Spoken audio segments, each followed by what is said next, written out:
va construire cette figure dynamique en A et B avec Carmetal. La figure sera construite par script. On pourra choisir le nombre d'étages dans le script. Cette figure est inspirée d'une œuvre de Norman Dilworth intitulée Work in Progress. L'idée de l'activité a été trouvée dans le journal Le Petit Vert, dans le numéro 132. Il s'agit initialement d'une activité de Nathalie Collat, que l'on peut trouver ici dans le journal. Nathalie Collat construit des figures inspirées des œuvres de Norman Dilworth en utilisant GeoGebra via l'interface. On va nous le faire par script, avec la possibilité de choisir dans le script le nombre d'étages que l'on souhaite. Revenons à notre figure. On voit que l'on a typiquement une figure que l'on peut construire par récursivité. À partir du schéma suivant, on voit qu'à partir de deux points A et B, il s'agit de construire le quart de disque en orange, le quart de disque en blanc, puis de construire les points A1 et B1 et de recommencer. Passons dans Carmetal. On souhaiterait pouvoir utiliser un outil arc de cercle de centre donné pour construire les quarts de disque. On peut constater que cet outil n'apparaît pas dans la palette construction. Les outils ici, avec les arcs de cercle, il y a un seul outil qui apparaît dans la palette, à savoir l'outil arc de cercle passant par 3 points. Si on utilise par défaut, effectivement, ici l'option remplie, on construira éventuellement un quart de disque. Alors on pourrait utiliser exclusivement cet outil, et c'est ce qui a été fait dans l'activité. Mais il est plus logique finalement, et respecte plus l'idée du logiciel de construire la macro si on en a besoin. On va donc construire une macro, dans un premier temps, qui construit un arc de cercle de centre donné. Alors à partir de 3 points, qui a priori sont libres pour une macro. Alors on voit que la macro n'est pas si évidente que cela, parce qu'en fait, pour qu'elle soit utilisée comme on s'y attend, il faut que les points A et C soient équidistants du centre de l'arc de cercle. Ici, ce serait donc le point B. Et donc il va falloir en tenir compte pour construire la macro, qui sera donc plus générale que la macro qui construit l'arc de cercle de centre donné, mais qui permettra, dans un cas particulier, à savoir quand les points A et C sont équidistants du point B, de construire cet arc de cercle. On va donc construire, pour commencer, le cercle de centre dépassant par A. On voit que par défaut ici, on a choisi de faire des cercles remplis. Alors on va maintenir ça, ce serait pas indispensable, mais on va le laisser pour l'instant. Donc on crée ici ce cercle, et le point qui m'intéresse pour construire l'arc de cercle en utilisant l'outil arc de cercle 3 points, ce sera le point qui est ici, que l'on va aller chercher en traçant la demi-droite. Et donc on a besoin de ce point. Mais si on veut utiliser l'outil arc de cercle 3 points, il nous faut un troisième point. On peut par exemple l'obtenir en utilisant la bisectrice. Et c'est ce qu'on va faire. 1, 2, 3. Voici le point correspondant. On peut ensuite masquer le cercle et tracer l'arc de cercle souhaité à partir des 3 points et en utilisant l'outil correspondant. Et donc on peut maintenant faire la macro. Donc on peut voir avant comment évolue la macro en fonction des 3 points. Alors pour A et B c'est un peu évident, mais par rapport au point C, on voit que c'est un petit peu plus inattendu. Donc on construit ensuite cette macro. Donc les objets initiaux sont le point A, le point B, le point C. Les objets finaux, il n'y en a qu'un, c'est l'arc de cercle ici. Et on peut l'appeler par exemple arc centre. Voici, on peut ensuite effacer toute la figure. Et on dispose de cet outil ici dans le menu macro. Et on pourrait ainsi construire les quarts de disque souhaités en utilisant cet outil de la façon suivante. 1, 2, 3.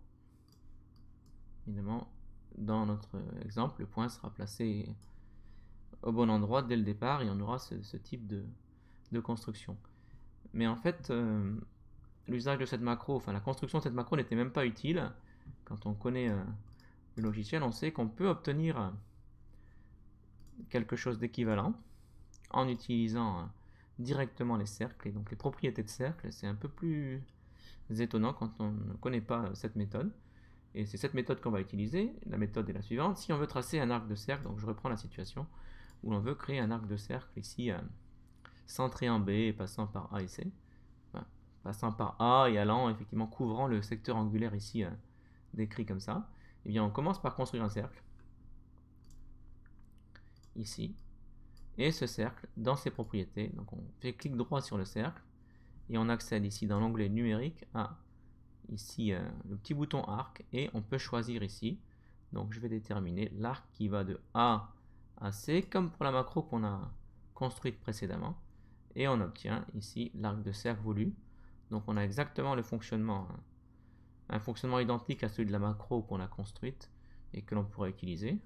Et on peut directement utiliser ça pour construire les cartes de disque souhaitées. Et c'est ce qu'on va faire ici pour construire la figure. Donc on efface tout pour repartir depuis le début. Alors on va partir de 2 points que je vais nommer par exemple A et B. Voilà. Alors le but maintenant, on a dit qu'on allait construire la figure par récursivité. C'est donc de faire ce qu'on a dit, c'est qu'à partir des points A et B, de construire les 2 quarts de disque et les 2 points qui vont me permettre de lancer la récursion. Donc on commence par faire le cercle de centre B passant par A. Alors, je rappelle qu'on a choisi ici par défaut de construire les cercles remplis, ce qui fait qu'on aura directement le visuel que l'on souhaite. Et quand on appliquera le script, c'est à ce moment-là qu'il est important que par défaut, les cercles soient remplis pour obtenir le même visuel que pour la figure. Alors ensuite, on a besoin de construire les 4 ici points cardinaux qui vont me servir à construire les quarts de disque comme on l'a montré en utilisant les cercles et la barre de propriété des cercles. Donc j'ai besoin ici, par exemple, du point de l'autre côté. Donc on utilise ici l'outil symétrie centrale de centre B passant par A. J'obtiens le point C. Ensuite, on peut tracer ce segment. Et ensuite, la perpendiculaire qui va me donner les 2 autres points, entre guillemets, cardinaux dont j'ai besoin, celui-ci et celui-ci. On peut ensuite masquer le cercle dont je n'ai plus besoin ici, ou le disque dont je n'ai plus besoin. Et on va donc construire les cercles souhaités pour les transformer en quarts de disque. Donc j'utilise l'outil cercle. Et alors on va commencer par en faire un marron. Voici. Et dans sa barre de propriété, arc, je désigne le point A puis le point D. Ensuite on va changer la couleur. On va le faire par exemple en bleu. Et on recommence de centre B passant par A, clic droit, c'est ce cercle qui m'intéresse, je vais dans arc et c'est de D à C. On recommence, alors de centre B passant par A, j'ai oublié de lui changer sa couleur, je vais le faire maintenant, donc je vais le faire en rouge, et dans numérique, arc c'est de C à E, et enfin, le dernier cercle que je vais faire en vert, donc de centre B passant par A, clic droit, c'est ce cercle ici, et dans arc, je vais de E à A. Alors on pourrait se demander pourquoi j'ai construit les 4 quarts de cercle alors qu'a priori j'en ai besoin que 2, mais si on observe attentivement la figure, on voit qu'on a un problème d'orientation et que on a successivement ici, donc là on a construit à partir de A et B, on construit les 2 quarts de disque main droite, alors qu'ici, à partir de A1 et de B1, on a construit les 2 quarts de disque main gauche. Donc on va construire 2 macros, une qui construit les quarts de disque main droite et l'autre qui construit les quarts de disque main gauche. Et c'est pourquoi on a ici déterminé les 4 ici quarts de disque pour construire 2 macros que l'on va utiliser dans le script. Alors, on va construire d'abord la macro. Alors, il faut aussi que je construise les points ici dont j'ai besoin, donc qui vont servir à la récursion. Donc, je reprends l'outil symétrie centrale, donc de centre D passant par A, et pour main gauche, de centre E passant par A. On peut maintenant construire les 2 macros. Alors, créer une nouvelle macro. Alors les objets initiaux vont être le point A et le point B. Le point A et le point B. Alors ensuite, les objets finaux, je vais être attentif à l'ordre que dans lequel je vais les donner ici, parce que je vais le réutiliser dans le script. Donc pour que ce soit simple, je vais commencer par désigner le point F qui va jouer le rôle du prochain point A, donc le point A1. Ensuite le point D, et ensuite les deux quarts de disque, alors celui-là et celui-là. On voit que les couleurs m'indiquent ici, voilà, c'est bon. Et donc ça ici, ce sera donc dealworth 1, donc main droite, ce sera le dealworth 1. Voilà la première macro. On peut maintenant construire la deuxième macro. Donc avec les mêmes initiaux, le point A et le point B. Cette fois-ci, les objets finaux, ce sera le point G, le point E, et mes deux cercles ici, donc celui-ci, le cercle C5, et ensuite le cercle C4. Voilà, et je vais l'appeler dealworth 2. Donc on a désormais ces deux macros ici, dealworth 1 et dealworth 2, qui sont prêtes à être utilisées. Donc on peut tout effacer. On va donc créer deux points. Alors on va repartir à partir de A et B. Voilà. Et on va donc maintenant construire un script qui s'appliquera ici à A et B. Donc on crée un nouveau script. On l'appelle par exemple work ou dealworth. Allez. Dealworth. Ok. On va l'écrire en pseudocode pour que ce soit plus clair. Ici. Alors, pseudocode. On voit le changement de couleur qui montre qu'on est passé en pseudocode ici. On va passer en français. Voilà. Alors, c'est de la récursivité. Donc, on va créer une fonction que l'on va appeler par exemple work. Donc, cette fonction va dépendre d'un point A, d'un point B et d'un... Voilà. Et il y aura une profondeur n. Et donc, on ne créera quelque chose que si n est supérieur à 0. Donc, si n est supérieur à 0, on fera quelque chose, sinon on ne fera rien. Donc, ensuite, on va envisager le cas où n est pair et où on construit main droite. Donc, si n modulo 2, donc si n est pair, on construira main droite. Donc, on mettra denté, on va me servir le tableau des valeurs retournées par la macro. Donc on va mettre exécuter macro. Mais en fait, comme on veut garder l'ordre qu'on a choisi lors de la création de la macro, pour ne pas avoir à se soucier effectivement de l'ordre, on va utiliser comme défini. Alors si vous avez oublié la syntaxe, je vous rappelle que c'est ici. On va dans tuto Carmetal, les scripts, syntaxe par exemple en français. Et ici, vous avez cette car commande, exécuter macro comme défini, qui tient compte de l'ordre dans lequel on a fixé les objets, ce qui n'est pas le comportement par défaut d'exécuter macro qui peut être problématique. Donc finalement, on a créé cette nouvelle car commande pour avoir ce comportement plus agréable ici de execute macro. Donc on va exécuter macro. Alors on a dit que c'était main droite dans ce cas-là, donc on a dit que c'était dealworth 1 pour main droite. Alors c'est la macro dealworth 1 qu'on applique à A et B. Donc on a utilisé la macro dealworth 1, on l'applique à A et B et le résultat est denté.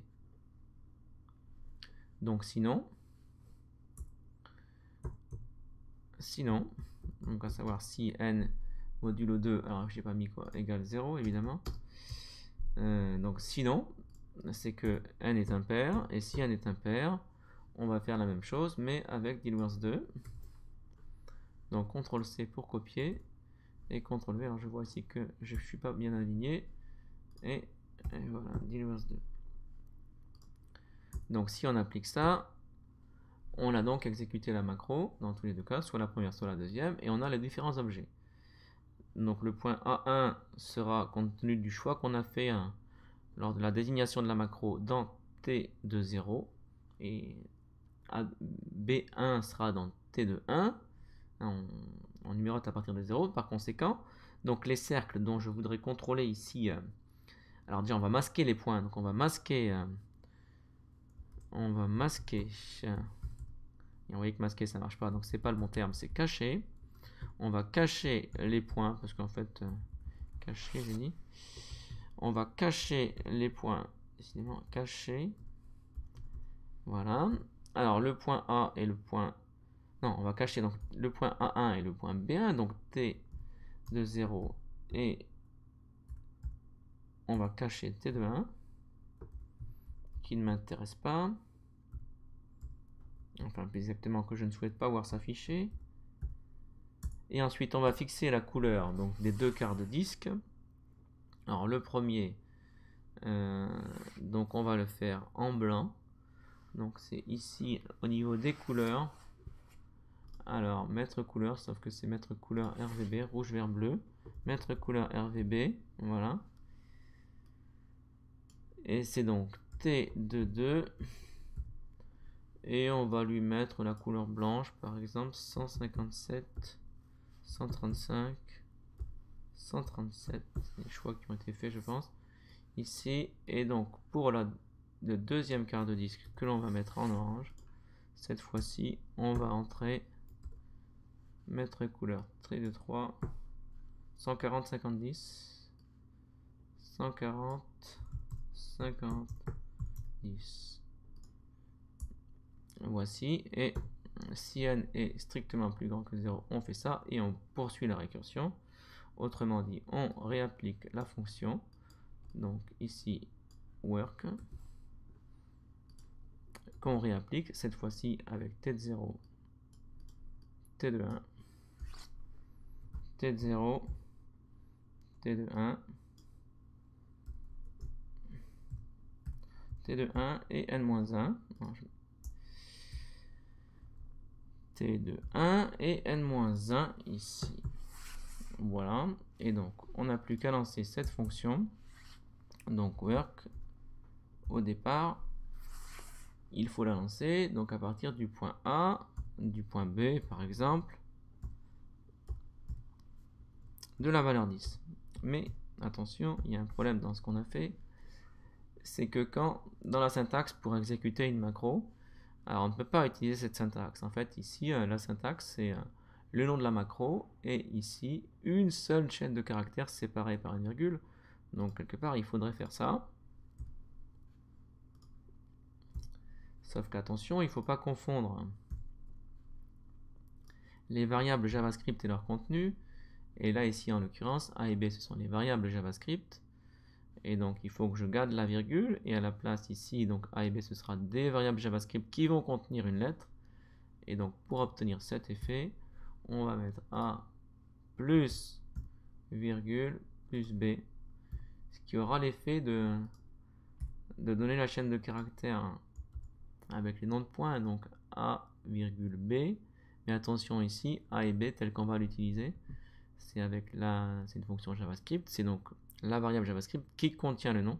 Et donc, il faut que je remplace ici les deux arguments parce que c'est la syntaxe pour execute macro.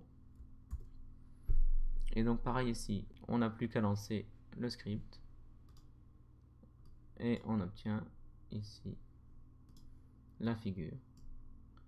Voilà, qui est donc dynamique. Il faut dézoomer puisqu'on a pris ici 10 étages. Et voilà. Et on peut la dynamique par rapport aux deux points A et B ici.